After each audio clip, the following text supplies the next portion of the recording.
Captains of Industry, brought to you by Airtel. Hello and the warmest welcome to this edition of Captains of Industry. Now, when a teacher becomes a trade unionist, no surprises there. When the trade unionist becomes a capitalist, it raises a few eyebrows. When he starts a business that taps into the interests of mine workers, we say it's part of transformation. When that business grows into an entity with assets over 3 billion South African rands, it gets people chatting. This is a simple story, really, of the Mineworkers Investment Corporation, a company devised to help redress some of the social issues that mine workers are facing in the country, but doing it through the mainstream economy. Our captain of industry tonight is the head and CEO of the MIC, Paul Nkuna. Thanks so much for your time. Like I've said, a teacher, trade unionist, a businessman. Can you talk us through the journey that you've traveled? I think you have already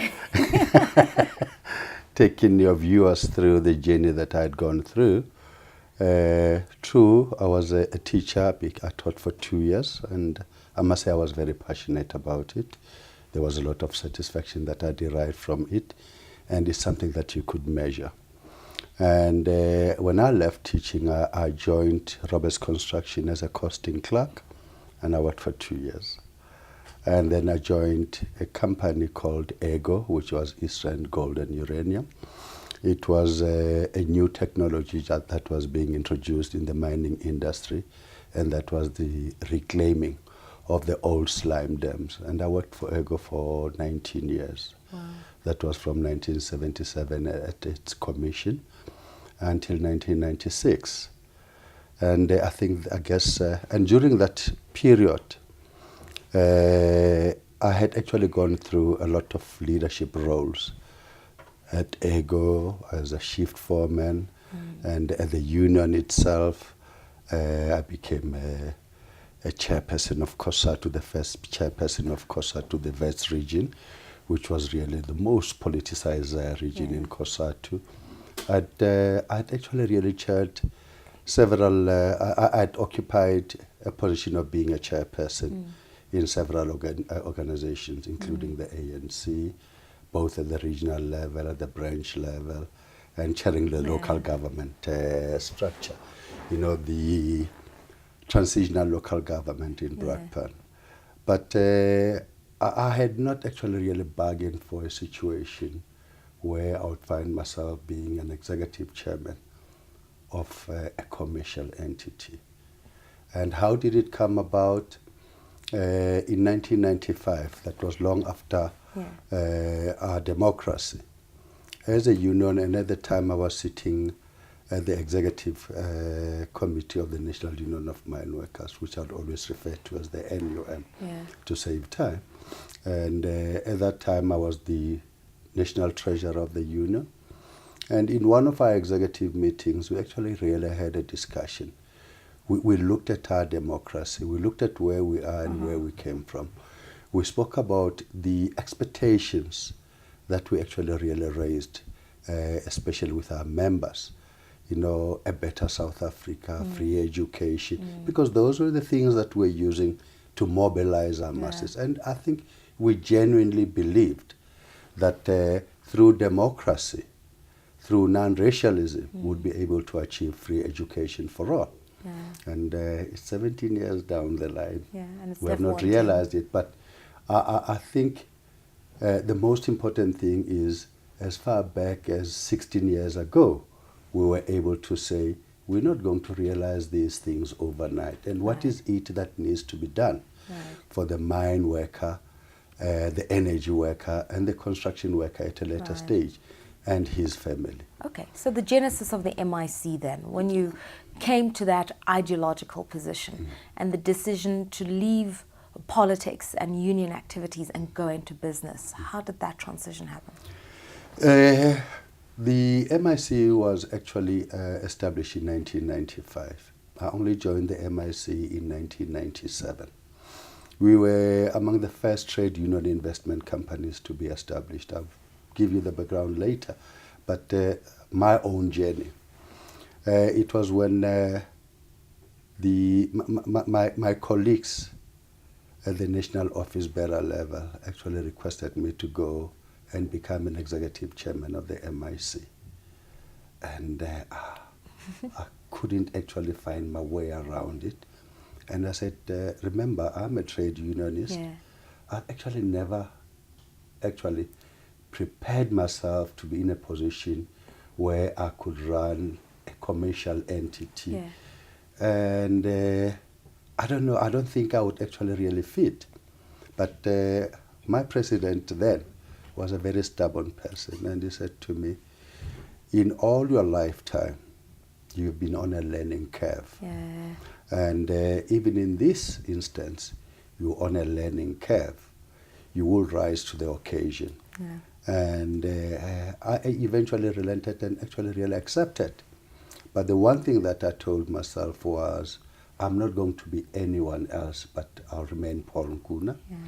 And I'm not going to try and imitate anyone, because if you try to imitate someone and you're Yeah. not that somebody, you're not going to do a good job. Why do you at feel all. the need to say this as a disclaimer immediately? I think it is important to say this because more often than never, I've actually really heard people talking about somebody going into somebody's big shoes and this and that.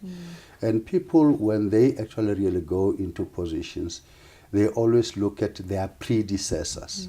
They don't look at their achievements, but they want to emulate or they want to mimic their predecessors. And that is where you start going wrong. I think you need, firstly, you need to know why are you there as a leader? What is your role as a leader? And what do you need to make you to succeed? Yeah. You don't say, what has so-and-so done and how was he doing? What are the social pressures you felt you've had to endure and overcome then? Because when we look at you, we say, wow, running this huge investment vehicle, he must be the typical face of black business. I think there were a lot of pressures, especially for me coming from the background that I came from, going into that commercial space and knowing that I've never been involved in it, and going into an entity which was already being run by people who were actually really very savvy in the business area. I felt that, you know, when you go in and you ask yourself, what is going to be my contribution? And I think that's what actually helped me to say, what is going to be my contribution as a leader? And I said, the first thing is, being a trade union investment company has its negatives. And the first thing that I need to deal with is to deal with those negatives. One is the question of justifying why a trade union investment company has to be in existence. But two, to actually say, as a trade unionist, you seem to be a socialist. Yeah. To be able to say, I'm still a socialist. And it is how I actually do it that makes me, that brings the difference.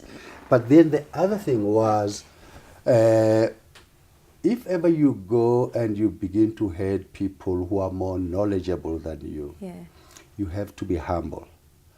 And you have to be able to actually really gain their respect, get them to recognize you as a leader without actually really antagonizing them. Because there'll always be that bit of resentment to say, what is he bringing? And at the same time, as an investment company, you're supposed to be going and sitting on the other boards. And the question that is always asked, what value is he bringing? So what value are you bringing? Because the MIC has invested in a whole host of strategic assets in the media. I know you've looked into telecoms, microfinancing as well, and hotels. You've made a very clear decision not to go and invest in mines, which almost is an antithesis. I think there's one thing that we always pride ourselves in as the MIC, and that is we dispelled the notion that doing an empowerment deal is a cost to a company. We have actually gone in and actually brought another perspective, and that is adding value in our investments.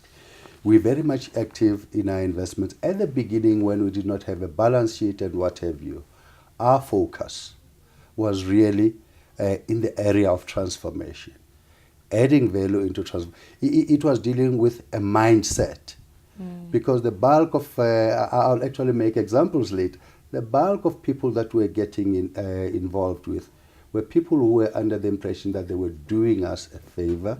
They are doing it because there's no other way of surviving as a business, and we were part of the cost. And transformation, we began to unpack transformation. Transformation where it related to employment equity. That's where we had our battles. And more often you would hear them saying, no, we can't find blacks with the right skills. And we would always say, where were you looking for them? Because if ever you are looking for them in Sentin, then you're not going to find them. What you're going to find in Sentin, you would find white folks like yourselves. But if you say, I must go out and look for blacks with the right skills, I will be able to find them because I know where to go to. So that was adding value. And actually really bringing people in who had the necessary skills, not tokens, who would be given an office and people tick boxes about their employment equity stats. Again, your investment portfolio. You haven't answered me. Not mining, but media, hotel and gaming. Why that decision? When we took the decision not to invest, we not invest in mining, energy generation as in your ESCOMs or power stations, and recently construction. It is because the NUM organizes those workers, and those workers are members of the NUM.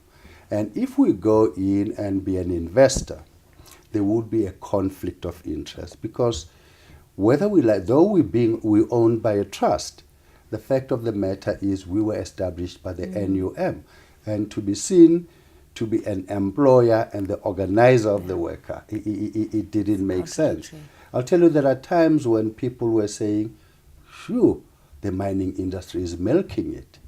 But we said, it may milk it as much as it likes, but we will not go into that sector. Well, we continue speaking to Paul Nkuna. He prefers to be in the background, as he's indicated, preferring to continue a journey of learning, while we prefer to put him on the spotlight right here as our captain of industry tonight. Stay with us.